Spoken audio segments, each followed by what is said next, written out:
bekerga gilos ko'chat kimga kerak? Mana gilos ko'chatlarimiz bor. Hozir O'rozoni oxirgi yana bir jumacha qoldi. Shuni biz hozir o'ylanib chechdik. Shuni bir qiynalgan oilalarga, qo'lida doktorga shundan bersak. Maytda где-то 1,5-2 mingga yaqin ko'chat bor.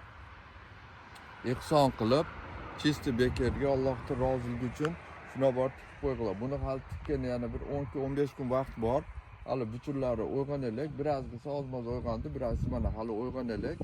O'shaga borib, agar mahallalarda birovda qarindosh urug'i bo'lsa, jetim deri bo'lsa, ularda jeri bo'lsa, o'shalarga masalan 100 ta 150 ta qilib bersak ham bo'ladi. 10 ta 15 ta odamga hatyoda manda imina qiynalganlar bo'lsa, shu qiynalganlarga bersak o'ta yaxshi bo'lardi, boqib olardi. Bu sort bahor, bu erta pishar.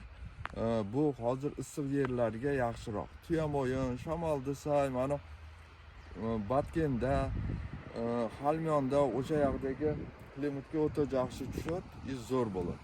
O'shaning uchun kimga kerak bo'lsa, kimga ejalari bordir, opalari bordir, qarindosh urug'i bordir, qiynalganlar. Imminda o'shandaylar bo'lsa, chog'ila mana erkaklar yordam berib, o'shalarga iloji bo'lsa olib borib ekib bersanglar, o'sha savobga sizlar ham sherik bo'lib qolasizlar.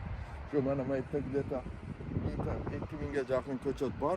Shu kim birinchi kelib alik qilsa, cho'ng-cho'ng jellari borlarga justadan ham qilib beramiz. Sog' bo'linglar, omon bo'linglar, ishlaringizga egilik, cho'ntaklaringga Alloh baraka bersin. Videoni tarqatib olinglar, o'sha qiynalgan uy bulolar bo'lsa, o'sha qiynalgan uy bulolarga, yetimi bolalarga shu videolarni tarqatib olinglar, ha? Sog' bo'linglar.